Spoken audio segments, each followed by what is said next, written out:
अस्सलाम वालेकुम वरहमतुल्लाहि वबरकातुहू। अल्हम्दुलिल्लाह, उम्मीद करती हूँ कि आप सभी खैर आफियत से होंगे। देखिए, सबसे पहले तो मैं आप सभी को बहुत मुबारकबाद पेश करती हूँ, क्योंकि कई दिन से, कई महीनों से बहुत सारे लोग जेएल की नोटिफ़िकेशन का इंतज़ार कर रहे थे। तो देखिए, वो इंतज़ार अब आप लोग का ख़त्म हो चुका है, जेएल की नोटिफ़िकेशन आ गई है। तो इस वीडियो में मैं आपके सामने जेएल की तमाम डिटेल्स आपके सामने रखने की कोशिश करूँगी, चाहे वो एज लिमिट हो, इसका सिलेबस हो, इसकी फ़ी कितनी रहेगी, इसकी क्वालिफ़िकेशन क्या रहेगी और ज़ोन 1 किसे कहते हैं, ज़ोन 2 किसे कहते हैं, इसकी कितनी पोस्टें हैं जेएल की तमाम ए टू ज़ेड इन्फॉर्मेशन आप तक पहुँचाने की कोशिश करूँगी। तो वीडियो के साथ एंड तक बने रहें, वीडियो को बिना स्किप किए लाज़मी देखें। अगर आप लोग स्किप करेंगे तो आप लोग को क्या है, इन्फॉर्मेशन सही मालूम नहीं होगी, फिर बाद में से आप लोग मैसेजेस करेंगे, कमेंट्स करेंगे या फिर व्हाट्सएप पर मैसेजेस करते, आप लोग टेलीग्राम पर मैसेजेस करते, फिर आप लोग भी अपना दिमाग ख़राब कर लेते, फिर दूसरों का भी दिमाग ख़राब करते, ठीक है ना? इसीलिए वीडियो को ध्यान से सुनिए, गौर से सुनिए और वीडियो पसंद आ रही हो, इन्फॉर्मेशन अच्छी लगी हो तो वीडियो को ज़रूर लाइक करें, इसकी लिंक को आपके दोस्तों में ज़रूर शेयर करें ताकि वो लोग को भी इसकी मालूमात हासिल हो सके। और चैनल पर न्यू हो तो चैनल को ज़रूर सब्सक्राइब भी कर ले। तो चलिए हम लोग आज की वीडियो शुरू करते हैं। सबसे पहले देखिए, मैं जेएल के ताल्लुक से बताती चलूँ, आप लोग को पता भी चल गया कि इसकी डेट कब से स्टार्ट है अप्लाई करने की। पीडीएफ भी आप लोग तक पहुंच चुकी है। अगर आप लोग नहीं भी देखे हैं, नहीं भी पढ़े हों, तो आप लोग कमीशन वेबसाइट पर जाकर भी क्या है, इसकी डिटेल्स देख सकते हैं। पहले तो देखिए, अगर हम लोग बात करें कि इसकी डेट कब से स्टार्ट है अप्लाई करने की, तो वो क्या है, आपका दिसंबर 16 से लेकर जनवरी 6 तक रहेगा। मतलब 16 दिसंबर से लेकर आप लोग जनवरी 6 तक इसको अप्लाई कर सकते हैं, जैसा कि आपको यहाँ पर स्क्रीन पर नज़र भी आ रहा होगा। इसके बाद देखिए, हम लोग ना इसके पोस्टों के ताल्लुक से बात करेंगे, जैसा कि आपको स्क्रीन पर नज़र भी आ रहा होगा। तो देखिए, पहले आप लोग अपने फ़ोन को ना क्रॉस कर लीजिए ताकि आप लोग को स्क्रीन भी अच्छे से नज़र आ सके वाज़े तौर पर, ठीक है ना? आप लोग इसको ज़ूम भी कर देख सकते हैं। तो देखिए, जेएल के अंदर ना पूरे टोटल पोस्ट, मतलब टोटल वैकेंसीज 1392 पोस्ट हैं इसके अंदर, ठीक है ना? मतलब पोस्ट हैं इसमें, टोटल वैकेंसीज है ये, जिसको क्या है, ज़ोन 1 और ज़ोन 2, मतलब मल्टी ज़ोन 1 और मल्टी ज़ोन 2 दोनों में क्या है, डिवाइड किया गया है। जो आपका ज़ोन 1 है उसके अंदर क्या है, 724 पोस्टें रखी गई हैं, और जो मल्टी ज़ोन जो 2 है उसके अंदर क्या है, 668 पोस्टें रखी गई हैं, जैसा कि आपको यहाँ पर स्क्रीन पर नज़र भी आ रहा है। देखिए, फर्स्ट पोस्ट क्या है, आपका अरबिक है। तो देखिए, अरबिक जो यहाँ पर MZ1 दिख रहा है यहाँ पर, ये क्या है, आपका मल्टी जोन है, ये मल्टी जोन 1 है। तो मल्टी जोन 1 के अंदर क्या है, अरबिक की सिर्फ एक ही पोस्ट है, और मल्टी जोन 2 में भी क्या है, सिर्फ एक ही पोस्ट है, ठीक है? तो इसके क्या है, अरबिक के 2 पोस्ट रखी गई हैं। इसी तरह से क्या है, आपका बॉटनी है। मल्टी जोन 1 में क्या है, बॉटनी की पोस्टें 55 है, और मल्टी जोन 2 में क्या है, इसकी पोस्टें 58 है। तो टोटल वैकेंसीज क्या है, बॉटनी के 113 पोस्टें हैं। उसी तरह से क्या है, आपका बॉटनी उर्दू मीडियम है। उर्दू मीडियम में ज़ोन 1 में क्या है, बॉटनी के 9 पोस्टा हैं, और ज़ोन 2 में 6 पोस्टा हैं। तो इस तरह से 15 पोस्टें हुई टोटल। मतलब यहाँ पर क्या है, पूरे हर सब्जेक्ट का आप लोग देख सकते हैं। यहाँ पर केमिस्ट्री है आपका, फिर केमिस्ट्री उर्दू मीडियम की पोस्टें हैं, जिसमें क्या है, ज़ोन 1 में 6 पोस्टा हैं, और ज़ोन 2 में क्या है, 13 पोस्टा हैं। तो टोटल क्या है, 19 पोस्ट हो गए यहाँ पर, ठीक है? सिविक्स के पोस्टें हैं आपके यहाँ पर, कॉमर्स के हैं, इकोनॉमिक्स के हैं, हिस्ट्री के हैं, हिंदी के हैं, फिर क्या है, तेलुगु के भी हैं, मैथ्स के हैं, और क्या है भाई, आपका फिजिक्स है, तेलुगु है, फिर उर्दू है।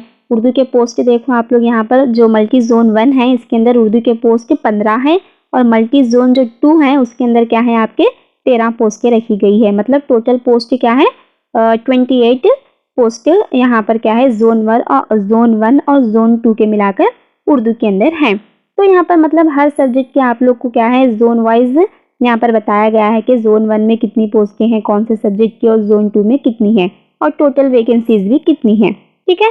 तो यहाँ पर अगर हम लोग पूरा टोटल देखें तो ज़ोन 1 में क्या है, आपका 724 है यहाँ पर हर सब्जेक्ट की पोस्ट मिलाकर। उसी तरह से जो मल्टी जोन 2 है उसके क्या है, 668 पोस्टें यहाँ पर बताई गई हैं, ठीक है ना?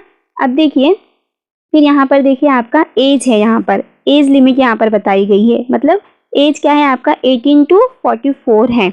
अब ये 18 टू 44 देखिए क्या है, ये मतलब 18 साल से लेकर 44 जिसकी भी एज रहेंगी वो लोग क्या है जेएल के लिए एलिजिबल रहेंगे, मतलब वो लोग क्या है इसको लिख सकते हैं। एज लिमिट उन लोग की इतनी रहनी चाहिए, ठीक है ना। मतलब ये ओसी के लिए है, समझिए 18 से लेकर 44 तक।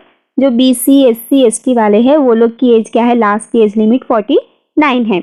उसके बाद यहाँ पर क्या है आपका स्केल ऑफ पे है, मतलब यहाँ पर सैलरी भी बताई गई है। अगर किसी को जॉब मिल भी जाती है तो वो लोग की सैलरी क्या रहेंगी, यहाँ पर 54,220 रहेंगी। उसके ऊपर भी है, फिर यहाँ पर 1.5 लाख के करीब भी हो सकती है, मतलब 1,33,630 भी यहाँ पर बताई गई है। मतलब बहुत अच्छी पोस्टें हैं, सैलरी भी बहुत अच्छी है। तो यहाँ पर उसका एज भी बताया गया है और ये रहा आपका सैलरी कि कितनी सैलरी आप लोग को इस पोस्ट के अंदर मिल सकती है। अब इसके बाद देखिए हम लोग ये मालूम करते हैं कि इसका एग्ज़ाम कब रहेगा। तो जैसा कि आपको यहाँ पर स्क्रीन पर नज़र भी आ रहा है, तो देखिए अब तो नोटिफिकेशन तो आ गई, 16 तारीख से आप लोग को अप्लाई करने का है। जनवरी 6 तक आप लोग को लास्ट डेट रहेंगी। अब इसके बाद देखिए आप लोग को इसकी तैयारी के लिए आप लोग को लगभग क्या है 4-5 महीने तो मिल जा रहे हैं आपको। इसका एग्ज़ाम यहाँ पर बताया जा रहा है कि जून या फिर जुलाई के अंदर रहेगा, ठीक है। तो इससे आप लोग को क्या है 6 महीने तो पक्का मिल रहे हैं आप लोग को, 6-7 महीने तो पक्का मिल जाते हैं। इसका एग्ज़ाम जून की एंडिंग में तो भी रहेगा या फिर जुलाई की फर्स्ट वीक में रहेगा, मतलब जून या जुलाई में कैसा भी रहता। जून में रहने के चांसेस कम रहेंगे लेकिन जुलाई में तो पक्का रहेगा। और अब देखिए इसका एग्ज़ाम कैसा रहता, ऑनलाइन रहेगा या फिर ऑफलाइन। तो ये क्या है आपका सीबीआरटी के बेस पर भी हो सकता है, ठीक है, मतलब कंप्यूटर बेस के ऊपर भी हो सकता है या फिर ऑफलाइन पर भी हो सकता है। ये क्या है जब एग्ज़ाम की जब डेट आएंगी तब हम लोग को क्या है क्लियर मालूम हो जाएगा। लेकिन इसका एग्ज़ाम तो क्या है ये तो पक्का है कि जून या फिर जुलाई में रहेगा। अब हम लोग देखिए इसके सेंटर्स के ताल्लुक से बात करते हैं। जैसा कि आपको यहाँ पर स्क्रीन पर नज़र भी आ रहा होगा, इसके जो सेंटर रहेगा आपका एग्ज़ाम सेंटर वो 5 जगहों पर रहेगा। पूरे स्टेट में क्या है सिर्फ 5 जगह पर इसका सेंटर रहेगा। एक है आपका हैदराबाद, दूसरा है आपका करीमनगर, तीसरा है आपका खम्मम और चौथा है आपका हरमकोंडा और 5वां है आपका निज़ामबाद। तो ये 5 डिस्ट्रिक्टों में क्या है आपके जेएल के एग्ज़ाम का सेंटर रहेगा। तो आप लोग ये 5 सेंटर्स में से क्या है कौन सा भी सेंटर चूज़ कर सकते। यहाँ पर ये इन 5 में से कहीं पर भी आपका सेंटर गिर सकता है। तो यहाँ पर जाकर आप लोग को क्या है आपका एग्ज़ाम देना रहेगा। अब देखिए हम लोग इसकी क्वालिफ़िकेशन की बात करते हैं। तो यहाँ पर देखिए इसकी क्वालिफ़िकेशन आप लोग को क्या है पीजी होना कंपलसरी है, ठीक है ना। सिर्फ पीजी रहे तो काफ़ी है। बाज़ लोग क्या कर रहे कमेंट्स भी कर रहे मैसेजेस भी कर रहे कि हम लोग बीएड नहीं करे हुए हैं, बीएड रहना ज़रूरी है क्या बोलकर। तो इसके लिए क्या है पीजी रहना ज़रूरी है। बीएड की क्या है इसके लिए बिल्कुल भी ज़रूरत नहीं है। जैसा कि आपको स्क्रीन पर नज़र भी आ रहा है, यहाँ पर साफ तौर पर बताया गया है कि जेएल के लिए सिर्फ पीजी का होना ज़रूरी है। चाहे आप कौन से भी सब्जेक्ट में पीजी क्यों ना करो, एमए उर्दू क्यों ना हो आपका, एमए इकोनॉमिक्स क्यों ना हो आपका, हिस्ट्री क्यों ना हो, सिविक्स क्यों ना हो, कॉमर्स क्यों ना हो, ठीक है, बॉटनी क्यों ना हो, हिंदी तेलुगु कौन सा भी सब्जेक्ट हो, सिर्फ अगर आप लोग उस सब्जेक्ट में पीजी करे हुए हैं तो बस काफ़ी है। इसके लिए क्या है आपको बीएड की ज़रूरत नहीं रहेंगी।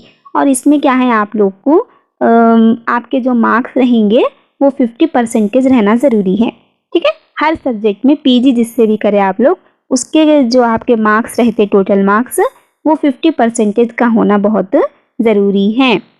देखिए और फिर यहाँ पर ये नीचे भी बताया जा रहा है, मतलब यहाँ पर देखिए आप लोग स्क्रीन पर बता रहे हैं आप लोग को, मतलब 1 to 5th एंड 9 to 27 मतलब जितने भी जूनियर लेक्चरर्स के जितने भी पोस्टें हैं ये 1 से लेकर जो 27 तक जो पोस्टें हैं यहाँ पर पोस्ट नंबर 6, 7 और 8 इन तीनों को छोड़कर, मतलब हिस्ट्री आपका, इकोनॉमिक्स, बॉटनी, जोलॉजी, उर्दू और क्या है भाई आपका अरबिक है, आपका तेलुगु है, हिस्ट्री है, हिंदी है, ये जितने भी लैंग्वेजेस हैं इन सब के अंदर आप लोग को क्या है 50% का मार्क्स लाना बहुत ज़रूरी है और उसके लिए पीजी होना ज़रूरी है। उसी तरह से आपका जो सेकंड कॉलम है जिसके अंदर 6th, 7th और 8th पोस्ट बताई गई है, तो ये 6th, 7th, 8th क्या है आपको इससे पहले मैं लास्ट बताई थी। यहाँ पर देखिए आप लोग ये देखिए यहाँ पर 6th पोस्ट क्या है सिविक्स है, फिर 7th पोस्ट भी क्या है आपका सिविक्स उर्दू मीडियम है, फिर 8th और पोस्ट क्या है आपका सिविक्स मराठी मीडियम है। तो ये सिविक्स के पोस्ट हैं ये। तो ये सिविक्स के पोस्ट भी क्या है आप लोग को इसके अंदर इसमें भी क्या है पीजी का होना बहुत ज़रूरी है। ठीक है, यहाँ पर क्या है आप लोग को पॉलिटिकल साइंस रहना आपका सब्जेक्ट, या नहीं तो फिर पब्लिक एडमिनिस्ट्रेशन रहना आप लोग को। ठीक है ना, सिविक्स के लिए। और आपकी क्वालिफाइंग जो मार्क्स रहेंगे आपके, वो भी क्या है 50% का होना बहुत ज़रूरी है। अब यहाँ पर जो नोट बोलकर जो यहाँ पर नीचे आपको दिया गया है, इसमें देखिए बाद लोग क्या करते हैं, किसी का मीडियम उर्दू रहता, बाद में से वो लोग इंग्लिश मीडियम से करते, फिर एमए बाद में से करते, तो वो लोग पूछते कि हम लोग पहले उर्दू मीडियम थे, फिर इंग्लिश से हम लोग डिग्री करें, तो हम लोग क्या हम लोग जेएल लिख सकते क्या, हम एमए उर्दू कर सकते क्या, इस तरह के सवालात भी करते। तो यहाँ पर बताया जा रहा है देखिए कि आप लोग अगर आप लोग की बेसिक फर्स्ट क्लास से लेकर 10th क्लास तक अगर आप लोग उर्दू मीडियम के हैं, फिर आप लोग इंग्लिश मीडियम से डिग्री करें, फिर बाद में से आप लोग फिर पीजी में कौन से भी जो आपका जो सब्जेक्ट रहता मेन, फिर उससे आप लोग अगर पीजी कर रहे हैं तब भी क्या है आप लोग जेएल का एग्ज़ाम लिख सकते। ठीक है ना, किधर से भी हो आप लोग का सब्जेक्ट क्या है, आप लोग की जो लैंग्वेज है, अगर आप लोग इंग्लिश मीडियम से भी डिग्री कर रहे हैं तो उसमें आप लोग का एक सब्जेक्ट उर्दू का होना बहुत ज़रूरी है। ठीक है, आप लोग या तो फिर आप लोग का पूरा 10th तक उर्दू रहना, फिर डिग्री में एक सब्जेक्ट आपका उर्दू रहना, फिर पीजी आप लोग क्या है कौन से भी सब्जेक्ट से कर सकते। ये इस तरह से आप लोग को यहाँ पर बताया गया है। तो किधर से भी हो आप लोग की लैंग्वेज क्या है उर्दू रहना ज़रूरी है। अगर उर्दू मीडियम वाले हैं तो फिर आप लोग जेएल के लिए क्या है एलिजिबल रहेंगे। और इसके लिए ये तो देखिए एज के बारे में है यहाँ पर, इससे पहले बताई मैं आप लोग को, फिर यहाँ से स्क्रीन पर भी नज़र आ रहा आपको कि आप लोग की मिनिमम एज क्या है 18 ईयर्स रहना। ठीक है ना, और मैक्सिमम एज क्या है आपका 44 रहना।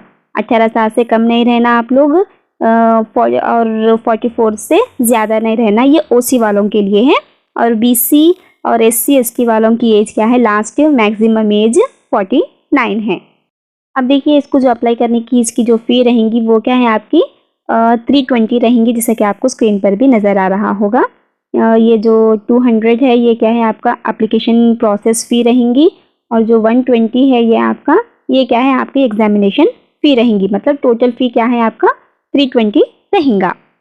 अब देखिए इसके बाद हम लोग ना मल्टी जोन 1 में कौन कौन से डिस्ट्रिक्ट्स आते हैं और मल्टी जोन 2 में कौन कौन से डिस्ट्रिक्ट्स आते हैं, इसके बारे में थोड़ा सा हम लोग मालूम करते हैं, क्योंकि बहुत सारे लोग को ये भी नहीं पता कि मल्टी जोन 1 में कौन से डिस्ट्रिक्ट है और मल्टी जोन 2 में कौन से डिस्ट्रिक्ट्स है, जोन किसको बोलते हैं ये भी नहीं मालूम। ठीक है, तो यहाँ पर जैसे कि आपको स्क्रीन पर नज़र आ रहा है, तो देखिए ये जो मल्टी जोन 1 है इसके अंदर देखिए आप लोग के कौन कौन से डिस्ट्रिक्ट्स आते बोले तो एक आसिफाबाद है आपका, कोमरम भीम है, मंचियाल है, पेद्दापल्ली है, जयशंकर है, भूपल्ली है, मुलुगुलु डिस्ट्रिक्ट है, और आपका आदिलाबाद है, निर्मल है, निज़ामबाद, जगतियाल और करीमनगर, सिरिसिल्ला, राजन्ना, सिद्दीपेट, मेदक, कामारेड्डी, और क्या है आपका कोत्तागुड़म है, और भद्राद्री है, खम्मम है, महबूबाबाद है, आपका हनमकुंडा है, वरंगल है, वरंगल अर्बन है और रूरल है। ठीक है, ये और क्या है ये तमाम डिस्ट्रिक्ट्स क्या है आपका मल्टी जोन 1 के अंदर आते हैं, जैसा कि आपको स्क्रीन पर नज़र आ रहा होगा। उसके बाद देखिए जो मल्टी जोन 2 है इसके अंदर क्या है आपका, एक है आपका मेडचल, ठीक है, मलकाजगिरी, हैदराबाद, रंगारेड्डी, संगारेड्डी, विकाराबाद और महबूबनगर, नारायणपेट, जोगुलांबा, गढ़वाल और वनापर्ति। उसके बाद क्या है आपका नागर कर्नूल। ये डिस्ट्रिक्ट क्या है आपके मल्टी जोन 2 के अंदर आते हैं। और जो आपके जेएल के जितने भी पोस्टें हैं ये जोन 1 और जोन 2 मतलब मल्टी जोन 1 और मल्टी जोन 2 के अंदर ही डिवाइड किए गए हैं।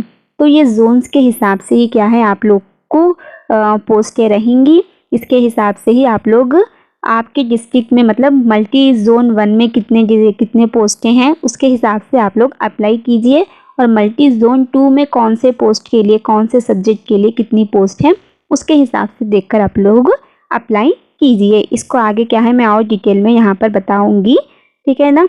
देखिए यहाँ पर जैसा कि ये बता रही देखो आप लोग को मैं, जैसा कि आपको यहाँ पर स्क्रीन पर नज़र आ रहा है, मतलब हर सब्जेक्ट में ये दिया गया है कि जोन 1 मल्टी जोन 1 में कौन से कम्युनिटी, कौन से कैस्ट में कितनी पोस्टें हैं, बीसीई के लिए कितनी है, ओसी के लिए कितनी है, BC A, BCC, BCB, BCD, SC, ST, इन सबको क्या है कौन से पोस्ट और कौन से सब्जेक्ट में कितनी पोस्टें रखी गई है यहाँ पर डिटेल से बताया गया है।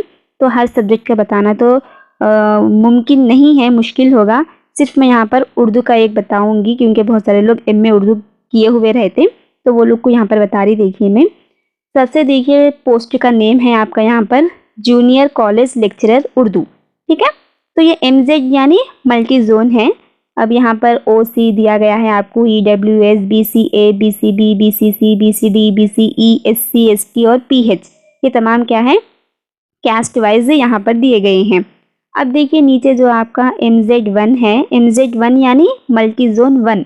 तो मल्टी जोन 1 के अंदर ओसी कैटेगरी में देखिए जर्नल में उर्दू के पोस्ट 4 रखे गए हैं और वुमेन कैटेगरी के अंदर उर्दू के पोस्ट सिर्फ 2 रखे गए हैं, ओसी के अंदर है ये। उसी तरह से मल्टी जोन 2 में क्या है, जर्नल ओसी के अंदर क्या है, जर्नल कैटेगरी में उर्दू के पोस्ट 4 हैं, फिर वुमेन्स के लिए क्या है उर्दू के पोस्ट 2 रखे गए हैं। ईडब्ल्यूएस कैटेगरी में देखिए वुमेन्स के लिए उर्दू के कुछ भी पोस्टा नहीं है, ना तो मल्टी जोन 1 में है और ना तो मल्टी जोन 2 में है, लेकिन जर्नल में है। यहाँ पर मल्टी जोन 1 में भी क्या है उर्दू के पोस्ट 1 रखी गई है और मल्टी जोन 2 में क्या है 1 रखी गई है। उसके बाद क्या है आपका BCA है, आप लोग देख सकते हैं यहाँ पर जर्नल में तो क्या है जोन 1 में भी नहीं है, जोन 2 में भी नहीं है, वुमेन्स कैटेगरी के अंदर है, एक एक पोस्ट रखी गई है। फिर BCB का है, BCC का है, BCD, BCE, BCE में तो देखिए उर्दू के पोस्ट ना तो जोन 1 में है और ना तो जोन 2 में है, इसके अंदर है ही नहीं। तो आप लोग देख लीजिए कि जोन 1 में BCE वाले कौन कौन है, कौन कौन से डिस्ट्रिक्ट से ताल्लुक़ रखने वाले हैं BCE। अगर आप लोग का कैस्ट BCE है और आप लोग मल्टी जोन 1 में आ रहे या फिर मल्टी जोन 2 में आ रहा अगर आपका डिस्ट्रिक्ट, तो वहाँ पर देखिए वुमेन्स के लिए कुछ भी पोस्टें नहीं है उर्दू की, ना तो वुमेन्स कैटेगरी के अंदर है और ना ही जर्नल के अंदर है। BCE में उर्दू के पोस्टें ही नहीं है, 1 में भी नहीं है और 2 में भी नहीं है। अगर उर्दू के पोस्टें हैं तो OC वालों को है पोस्टें, BCA वालों को है, BCB वालों को वुमेन्स को दिए गए हैं इसके अंदर, SC वालों को भी दिए गए हैं जर्नल और वुमेन्स में, और ST वालों के लिए भी है उर्दू की पोस्ट, और PH में क्या है वुमेन्स को जोन 1 और जोन 2 इन दोनों के अंदर भी रखी गई हैं, ठीक है। तो इस तरह से पूरे टोटल उर्दू के पोस्टें क्या हैं, जोन 1 में 15 हैं और जोन 2 में 13 हैं। तो पूरे टोटल पोस्ट इस तरह से जोन 1 और जोन 2 के मिलाकर कितने हुए, 28 हुए। तो अब मैं हर सब्जेक्ट का ऐसे ही यहाँ पर बताया गया है, PDF में आप लोग देख भी सकते हैं, टेलीग्राम पर मैं उसको शेयर भी कर दी हूँ, वहाँ पर जाकर आप लोग देखिए। फिर उसके बाद नीचे ज़ूलॉजी का है, इसी तरह से आप लोग हिस्ट्री का देख सकते, इकोनॉमिक्स का देख सकते, हर सब्जेक्ट का दिया गया है कि OC में कितने पोस्टें हैं, फिर वुमेन्स में कितने, वुमेन्स के लिए कितनी पोस्टें रखी गई हैं, हर कैटेगरी के हिसाब से वो दिया गया है, वहाँ पर आप लोग चेक कर सकते हैं, ठीक है ना। तो अगर देखिए अब आप लोग ना अपना टाइम भी बेकार मत कीजिए, आप लोग आपका जो भी सब्जेक्ट है PG के अंदर, पहले आप लोग ये देखिए कि आपके डिस्ट्रिक्ट जोन 1 में आता या फिर जोन 2 में आता, फिर जोन 1 में आपके सब्जेक्ट जो है उसके लिए कितनी पोस्टें हैं, वुमेन्स के लिए कितनी पोस्टें हैं और जर्नल के लिए कितनी पोस्टें हैं, ये आप लोग चेक कीजिए। ये चेक करने के बाद ही आप लोग क्या है JL के लिए अप्लाई कीजिए। बहुत सारे लोग क्या करते हैं, ये कुछ भी चेक नहीं करते, पोस्टां वुमेन्स के लिए कितनी पोस्टें हैं, जर्नल में कितनी पोस्टें हैं, BCE के लिए है भी या नहीं है, कुछ भी नहीं मालूम रहता, वो लोग को कुछ मालूमात भी नहीं रखते हैं, वो लोग जाके खाली अप्लाई कर डालते, ठीक है ना। इससे क्या होता है, आप लोग के पैसे भी वेस्ट हो जाते, आपका टाइम वेस्ट हो जाता, आपका पढ़ना भी वेस्ट हो जाता। तो पहले आप लोग जोन 1, जोन 2 और आपकी कैस्ट के हिसाब से, कैटेगरी के हिसाब से पोस्टों को देखिए, उसके बाद ही आप लोग क्या है डिसाइड करिए। भाई अगर आप लोग को वीडियो पसंद आ रही है तो वीडियो को लाइक कीजिए और उसकी लिंक को आपके दोस्तों में शेयर भी कीजिए, क्योंकि आप लोग का लाइक और कमेंट मेरे लिए बहुत ज़रूरी है, ठीक है ना। आप लोग का लाइक और कमेंट भी आना मेरे लिए ज़रूरी है, तो थोड़ी सी आप लोग भी मदद कर दीजिए। इसके बाद देखिए अब हम लोग सिलेबस के ताल्लुक से बात करते हैं। तो अगर मैं इसकी सिलेबस की बात करूँ तो जैसा कि आपको स्क्रीन पर नज़र भी आ रहा है, इसमें क्या है JL के लिए आपके 2 पेपर रहेंगे। एक है आपका पेपर 1 जिसको हम लोग क्या कहेंगे जनरल स्टडीज़ रहेगा आपका, जिसके टोटल क्वेश्चंस 150 रहेंगे। इसका ड्यूरेशन मिनट्स भी क्या है, इसका टाइम भी 150 मिनट्स रहेगा और इसके टोटल मार्क्स भी क्या है आपके 150 रहेंगे। उसके बाद आपका जो पेपर 2 है वो क्या है आपका कंस्ट्रेंट सब्जेक्ट है। ये क्या है पीजी लेवल पर रहेगा। मतलब कंस्ट्रेंट सब्जेक्ट मतलब आप लोग जिस सब्जेक्ट से पीजी करें वो यहाँ पर आपका सब्जेक्ट रहेगा। तो उसके भी क्वेश्चंस क्या रहेंगे, उस पेपर में भी 150 रहेंगे। इसका ड्यूरेशन मिनट मतलब इसके टाइम भी क्या है 150 मिनट्स ही रहेगा। लेकिन इसके टोटल मार्क्स क्या है आपके 300 रहेंगे, मतलब 300 रहेंगे। मतलब हर क्वेश्चन क्या है आपका 2 मार्क्स का रहेगा। तो इस तरह से क्या है इसके टोटल मार्क्स 2 पेपरों के मिलाकर 450 रहेगा। पेपर 1 150 का रहेगा और पेपर 2 300 का रहेगा। अब नेक्स्ट देखिए आपका ये क्या है general studies and general abilities. तो ये जो क्वेश्चन पेपर आता है ये बाइलिंगुअल रहेगा क्वेश्चन पेपर। पेपर 1 बाइलिंगुअल रहेगा। बहुत सारे लोग ये पूछ रहे थे उर्दू मीडियम में कि हमारा पेपर हम उर्दू मीडियम से दे रहे तो क्या हम लोग को पेपर 1 इंग्लिश में आता है या उर्दू में आता बोलकर। तो यहाँ पर साफ बताया जा रहा है कि जो पेपर 1 है वो बाइलिंगुअल रहेगा। इंग्लिश और तेलुगु में आएगा तेलुगु मीडियम वालों को, उर्दू मीडियम वालों को क्या है इंग्लिश और उर्दू में आएगा। जिसका जो लैंग्वेज रहेगा, जिसका जो मादरी ज़ुबान रहेंगी उसको उसकी क्या है उसी ज़ुबान में दी जाएगी। उसके साथ आपको इंग्लिश भी रहेगा। तो अगर आप लोग अब उर्दू मीडियम से हैं तो आप लोग को पेपर 1 उर्दू में भी आता और इंग्लिश में भी आता, मतलब बाइलिंगुअल रहेगा। उसके बाद जो आपका पेपर 2 है कंस्ट्रेंट सब्जेक्ट, ये क्या है आपका सिर्फ आपके लैंग्वेजेस को छोड़कर बाकी के जितने भी लैंग्वेज जितने भी सब्जेक्ट से जो लोग पीजी करे हुए हैं वो लोग को इंग्लिश में रहेगा पेपर। ठीक है, मतलब यहाँ पर बताया जा रहा है देखिए स्क्रीन पर कि English only for all subjects except languages. मतलब सिर्फ लैंग्वेजेस को छोड़कर, लैंग्वेजेस यानी अगर आप में से किसी ने एमए उर्दू किया हो या फिर एमए अरबिक किए हो या फिर एमए तेलुगु, ठीक है ये लैंग्वेजेस ही है ये। अगर आप लोग इसमें से कोई भी एक एमए किए हो तो आप लोग को ये पेपर उर्दू में आएगा। ठीक है, आपकी लैंग्वेज में ही आएगा। इसको छोड़कर चाहे उर्दू मीडियम हो, चाहे इंग्लिश मीडियम हो, चाहे तेलुगु मीडियम हो, अगर किसी ने ये लैंग्वेजेस के सब्जेक्ट्स को छोड़कर उर्दू, इंग्लिश और तेलुगु, अरबिक ये सब्जेक्ट्स को छोड़कर अगर किसी ने हिस्ट्री, सिविक्स, इकोनॉमिक्स, ज़ूलॉजी ये जितने भी जो एमए के जो सब्जेक्ट्स हैं, मैथ्स, जितने भी सब्जेक्ट्स हैं, अगर किसी ने एमए किया है उससे पीजी किए हैं तो वो उनका क्वेश्चन पेपर इंग्लिश में रहेगा सिर्फ। अब ये देखिए ये लिस्ट है आपका जो पेपर 2 है कॉन्स्टेंट सब्जेक्ट्स की। तो देखिए यहाँ पर जो आपका फर्स्ट है अरेबिक बताया गया है, ये आपका अरेबिक में ही आता पेपर। ये बॉटनी क्या है इंग्लिश में आता, आपका केमिस्ट्री भी इंग्लिश में आता क्वेश्चन पेपर, सिविक्स भी इंग्लिश में रहेगा, कॉमर्स भी इंग्लिश में रहेगा, इकोनॉमिक्स भी इंग्लिश में रहेगा। इंग्लिश क्या है, इंग्लिश जो एमए इंग्लिश करे उनको तो इंग्लिश में ही आता कैसा भी, ठीक है ना। फिर फ्रांस है, फिर हिंदी है, हिंदी वालों को क्या है उनका लैंग्वेज है तो वो भी हिंदी में ही रहेगा। हिस्ट्री इंग्लिश में रहेगा पेपर, मैथ्स का पेपर भी इंग्लिश में रहेगा, फिजिक्स का पेपर भी इंग्लिश में रहेगा, संस्कृत, तेलुगु और उर्दू ये क्या है उनकी अपनी लैंग्वेज में रहेंगी। तेलुगु वालों को तेलुगु में रहेगा, उर्दू वालों को उर्दू में रहेगा। ज़ूलॉजी क्या है, ज़ूलॉजी भी क्या है आपका इंग्लिश में क्वेश्चन पेपर आएगा। तो वीडियो बहुत काफ़ी लंबी हो गई लेकिन उम्मीद करती हूँ कि आप लोग को समझ में आया होगा। इसके अलावा अगर आप लोग को फिर भी कुछ भी डाउट्स हैं तो आप लोग कमेंट कीजिए, मैं उसका रिप्लाई देने की ज़रूर कोशिश करूँगी। फिर से पूरा ओवरऑल व्यू ये है कि आप लोग को क्या है अपने हिसाब से ज़ोन 1 ज़ोन 2 के हिसाब से आप लोग पोस्टें देखिए, सिलेक्ट कीजिए और उसके हिसाब से आप लोग तैयारी कीजिए। बेकार में आप लोग ज़ोन 1 में भी आपको पोस्ट नहीं है, 2 में भी नहीं है, फिर भी आप लोग बगैर देखे उसके लिए तैयारी कर रहे तो आपका वक्त ख़राब रहेगा। इसकी डेट क्या है 16 तारीख से शुरू है। इसकी फ़ीस क्या है आपकी 320 रहेंगी। ठीक है, इसके 5 सेंटर्स रहेंगे आप लोग को और इसके सब्जेक्ट्स भी बता दी हूँ मैं, इसका सिलेबस भी यहाँ पर बता दी हूँ मैं कि कितने पेपर रहेंगे, कितने मार्क्स रहेंगे, ठीक है ना। मतलब हर चीज़ यहाँ पर बता दी हूँ मैं, क्वालिफिकेशन भी बता दी हूँ और क्या है भाई आपका एज लिमिट भी बता दी हूँ मैं, सब चीज़ें बता दी हूँ। फिर भी अगर कुछ भी छूट गया हो तो कमेंट कीजिए, मैं रिप्लाई देने की ज़रूर कोशिश करूँगी। और इसकी PDF तो ऑलरेडी मैं टेलीग्राम पर सेंड कर दी हूँ। अगर आप में से कोई टेलीग्राम ज्वाइन भी करना चाह रहे तो लिंक को क्या है मैं डिस्क्रिप्शन में दे दूँगी, वहाँ पर भी जाके आप लोग देख सकते हैं। अ, और जेल के ताल्लुक से मैं 4 महीने पहले एक वीडियो भी बनाई थी, वो ओल्ड पैटर्न के हिसाब से था, ये न्यू पैटर्न के हिसाब से है ये, ठीक है ना? तो अगर कोई देखना चाह रहे तो वो वीडियो भी देख सकते हैं, उसकी लिंक भी मैं डिस्क्रिप्शन में दे दूँगी, तो वो भी देख सकते हैं आप लोग।